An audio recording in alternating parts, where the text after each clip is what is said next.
This is the last lesson in Unit 5. This is about applications of linear functions. So we need to finish filling in our table of contents.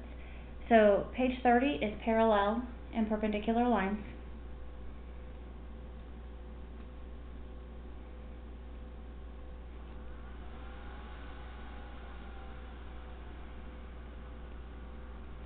Page 31 is going to be standard form.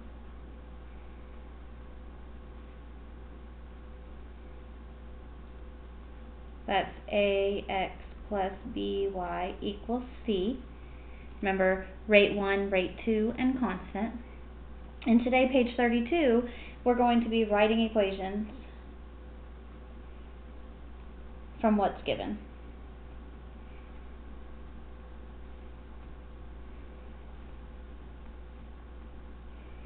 If you need to pause this video so that you have time to write this stuff down, please do so. Okay? So, on this foldable, or for this lesson, you're going to need this foldable. Okay? So that's this writing equations using what's given worksheet. And it has several different flaps. Okay? Most of this stuff we've talked about before. We're just going to try to summarize and put it all together so that it's a little bit easier to remember. Okay? So we've learned that there are 3 forms of linear equations that we've studied so far. The first one is slope-intercept form. And remember, the names of them are going to kind of help us out with what's actually in the equation. M stands for how the equation moves, or the slope of the equation.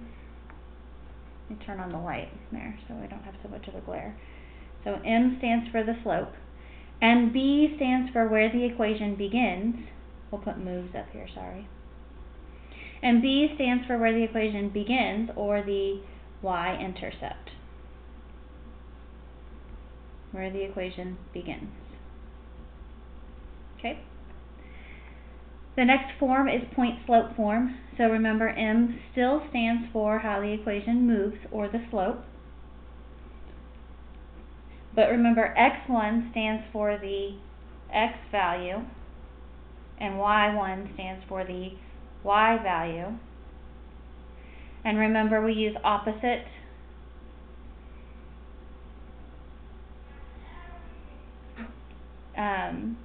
like positive or negative. Oh, signs. Opposite signs. Sorry, that word was not coming to my head just now. But it is now. Use opposite signs. So like if it's -4, then that means in my parentheses that x value is positive. And if it's +5, then that means my y value is negative. And remember, we write the ordered pair x1, y1. So we take these two numbers and we put them in a parentheses, and that's where we start on our equation.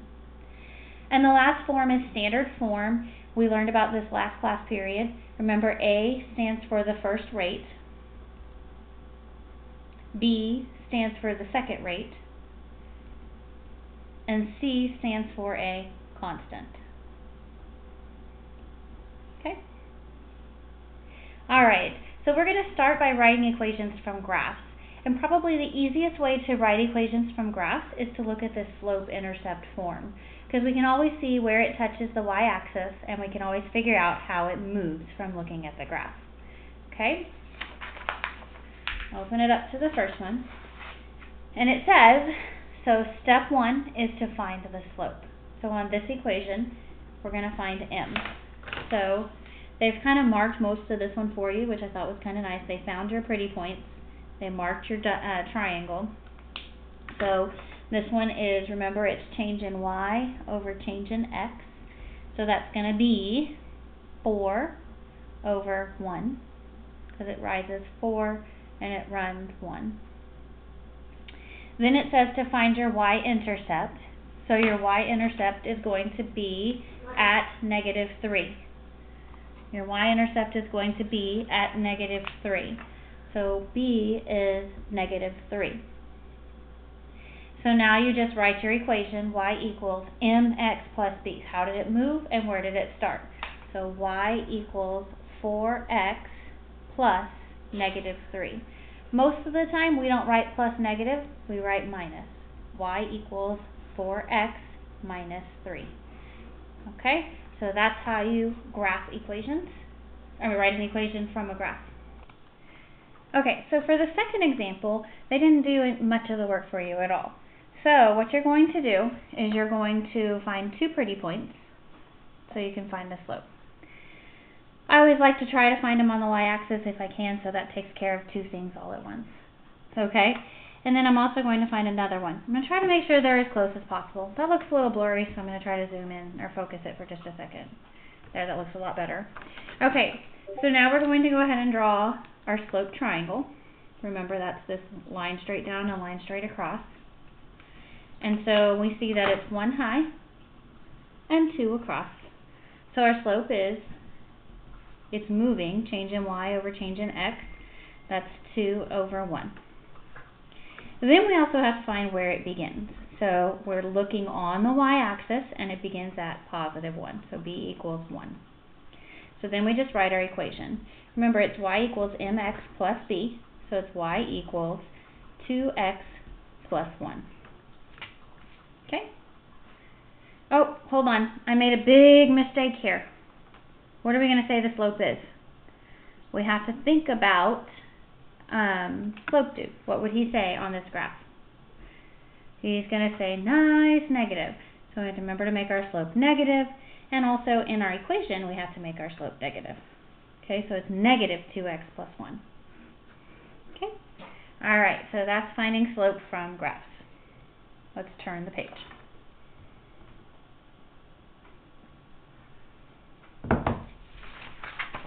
The next one talks about finding slope from, writing equations from tables. All right, so it says, step 1, you're going to find the slope from the table. Step 2, you're going to decide if the table has a y-intercept. Remember, a y-intercept is when x is equal to 0. Okay, so you're going to look in the table and you're going to go, hey, is there a part where it says x equals 0? If so, you're golden. If you can do that, if it has a y-intercept, if it says x equals 0 in the table, then you use this equation. Okay, so let's look at these examples over here. Which one of these examples has a y-intercept? Okay, example 1. X is 0, y is 3. So that's B. Okay, let's see what else. Which other one has a y-intercept? Example 2. So that's B. So that's super easy. That means we're going to use y equals mx plus b to write those two equations, which is exactly what we did with our graph. So we're going to pick any 2 points on our table. I'm going to pick these last 2. This one goes plus 4. This one goes plus 1. And we're going to find the slope, right? So we're going to say change in y, that's m. Change in y over change in x equals 4 over 1, or just 4. B is equal to 3. So then we're going to write our equation. Y equals 4x plus 3. Okay, so we just find our slope, we find our y-intercept, and we write our equation. Here, find our slope, same way. 26 to 24 is down 2, but this one is up 1. M equals change in y over change in x, which is negative 2 over 1. So it's y equals negative 2x, and then here's b. B equals 30, so plus 30. And you're done. So if your table has a y-intercept, it's super easy. All you do is find the slope, and then you write that number that was your y-intercept. If your table does not have a y-intercept, it's still pretty easy, okay? It's not really that hard. It just looks more difficult. Instead of using this form, we're going to use point slope form. So we still have to find the slope. So step 1 is still finding the slope first. Notice how I started with step 1, find the slope. Step 2 is where we decide which form we're going to use. But no matter what, from any table, the first step you should do is to find the slope. So let's look at example 3. What is the slope from this table? So m equals change in y over change in x. So we're going to pick any 2 points. I'm going to pick the last 2. Plus 3 plus 1. So this is 3 over 1. Remember, on a sideways table, your y is going to be on the bottom and your x is always going to be on the top. Now, we're going to pick a point, okay?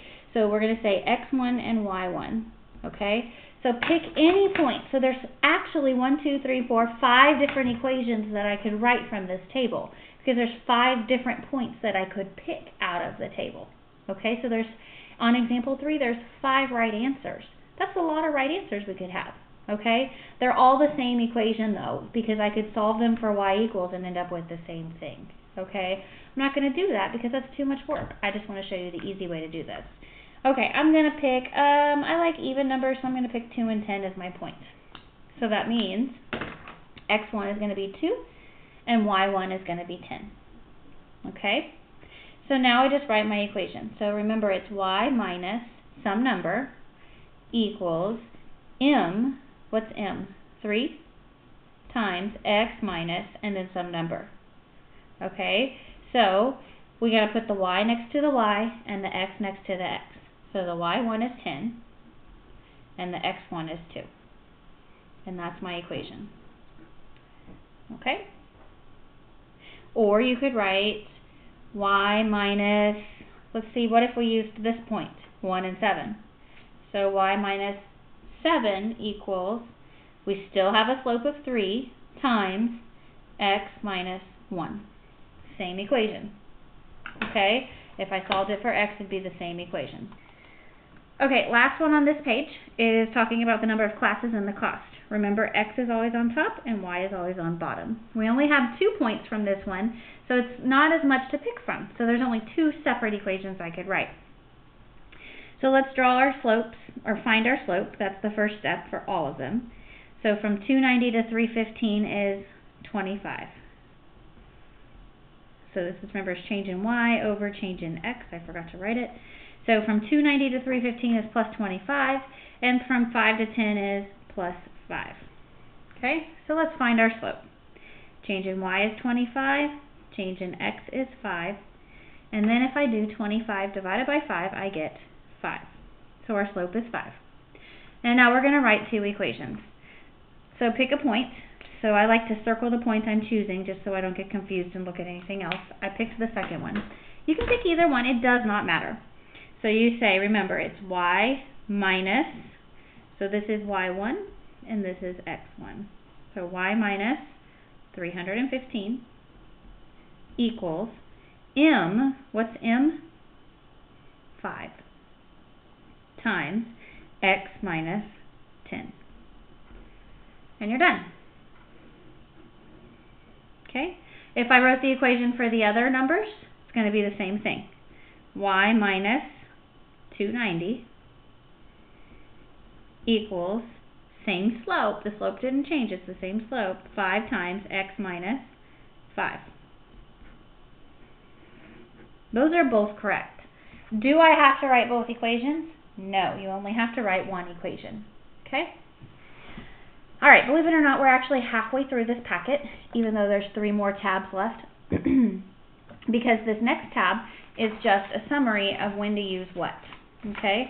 So when writing equations, it's important for you to pay attention to whether or not you have a rate, a start, or a total. So if I have 2 rates, I'm going to use standard form. Okay? Because remember, rate 1, rate 2, and a total. If I have a rate and a start, I'm going to use slope-intercept form. If I have a rate and a point, I'm going to use point-slope form. And then if I have 2 points, I'm still going to use point-slope form. You can always think of 2 points as just they gave you a table of information. Okay, so on the next page, we're going to talk about writing equations given parts. So we're going to have to identify what we have in these sentences. So it says, write an equation whose slope is 1/2. So we have a slope of 1/2, and we have a y-intercept of 4. So which form of these equations should we use? So let's go back to our table. We have a slope and we have a y-intercept. That's a rate and a start. So we're going to use y equals mx plus b.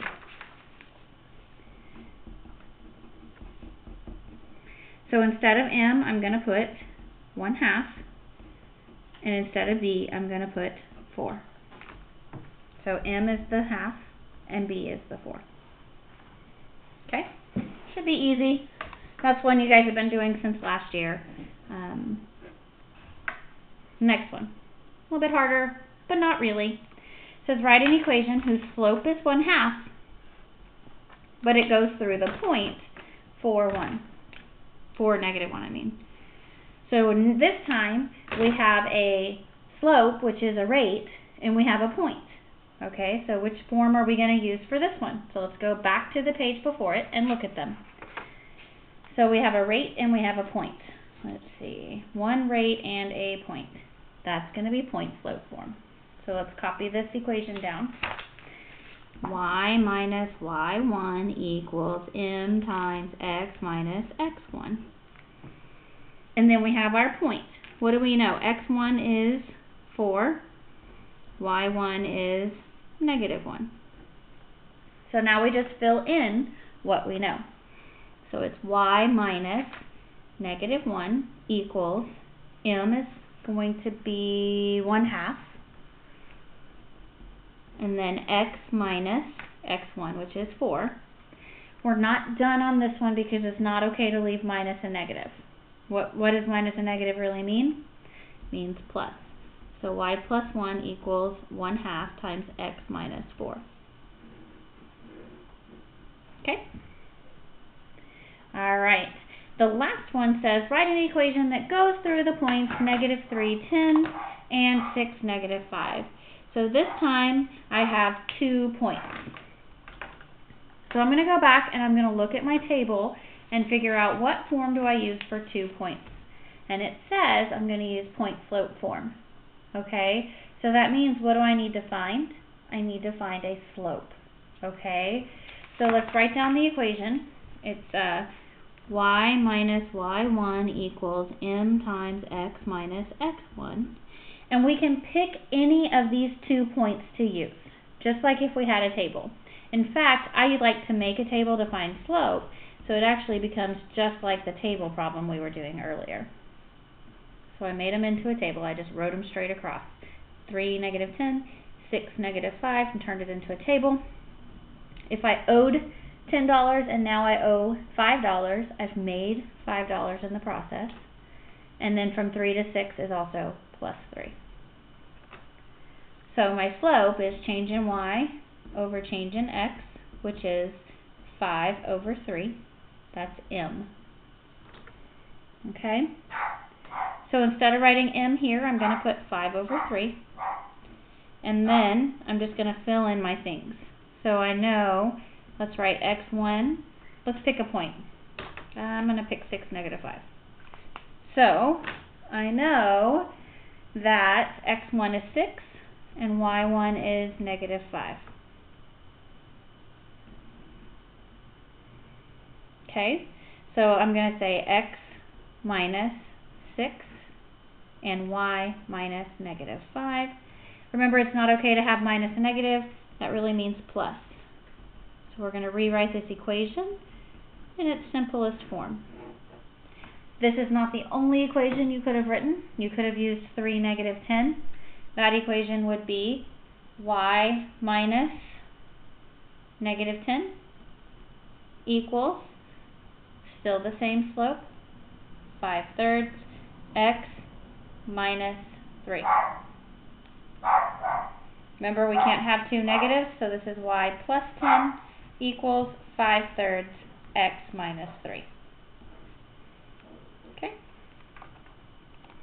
Alright, so now we're on to the last page, which is also not meant to be hard. We're just looking at real world problems and deciding what we have. So, number 1, a rental company charges $75 per hour for a jet ski, plus a $5 fee for a life jacket. So, $75 per hour and a $5 fee for a life jacket. We need to decide what those numbers represent. Remember, we're trying to decide, is it a rate, is it a start, or is it a total? Okay? So $75 per hour is a rate, and $5 fee is a start. So rate is M, start is B, so we're going to use y equals mx plus b. So y equals 75x plus 5. Okay, Jackson is ordering tickets for a concert. There is a processing fee for each order, and the tickets are $76 each. I'm going to highlight that. Jackson ordered 5 tickets, and the total cost was $398.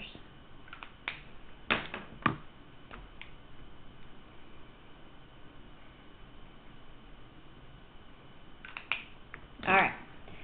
So, what are we going to write for this one? Well, we don't know anything besides this 5 tickets. Well, first we know the 76 is going to be a what?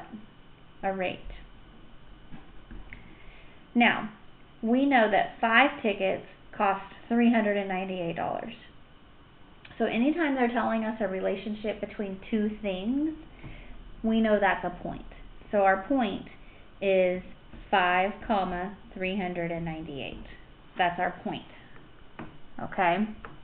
So that means x1 equals 5 and y1 equals 398. And if we go back to this page that talks about what we have, right now we have a rate and we have a point. So which form are we going to use when we have a rate and a point? Point-slope form. So we're going to say y minus y1 equals m times x minus x1. So we plug it in. Our rate is 76, that's m.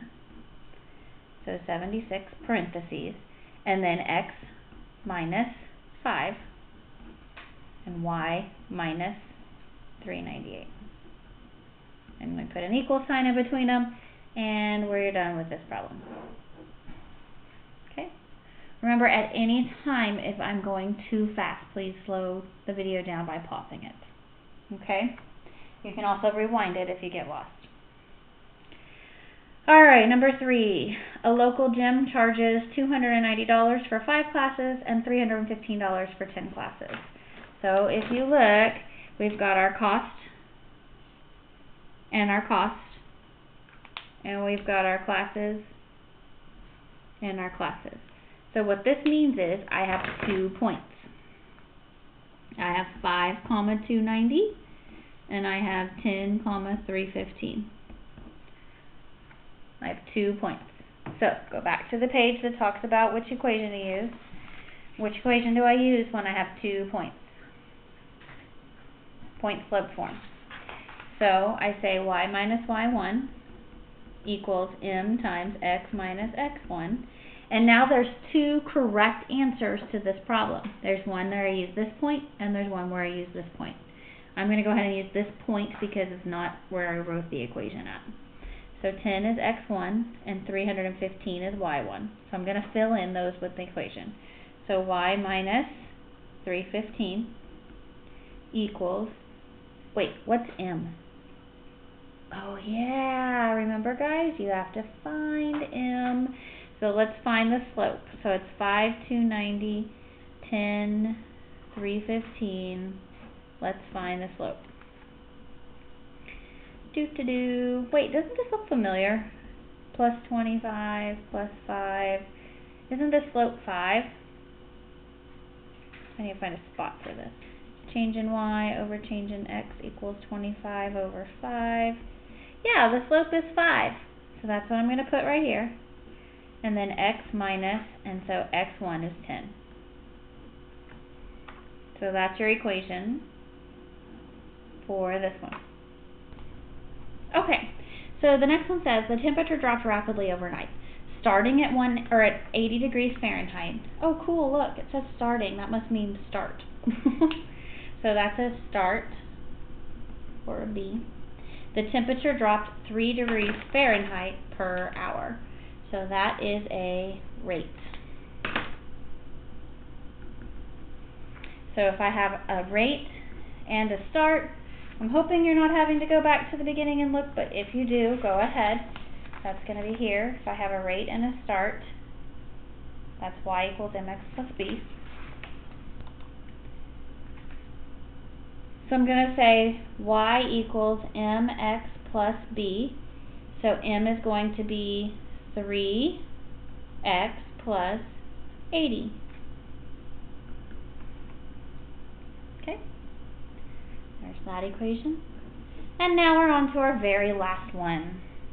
It says a bakery sells cupcakes for $2.25 each. I know that's a rate. Just by looking at it, it says each, so I know that's a rate. And scones for $1.25 each. Oh my gosh, that's another rate. Remember last time's lesson? So this is the second rate. There's got to be a total in there somewhere. Let's find it. You bought both cupcakes and scones and spent $35. There's the total. Sweet total. Okay, so we're going to use, which one is it when we have two rates and a total? Oh, that's what we talked about last time. Standard form. AX plus BY equals C. AX plus BY equals C. Rate, that says rate 2. That should say rate 1. Okay, so 225X plus 125Y equals 35. That's our total. And you're done. Alright guys, so this is going to get glued in on page 32 of your spiral. So make sure you glue this in.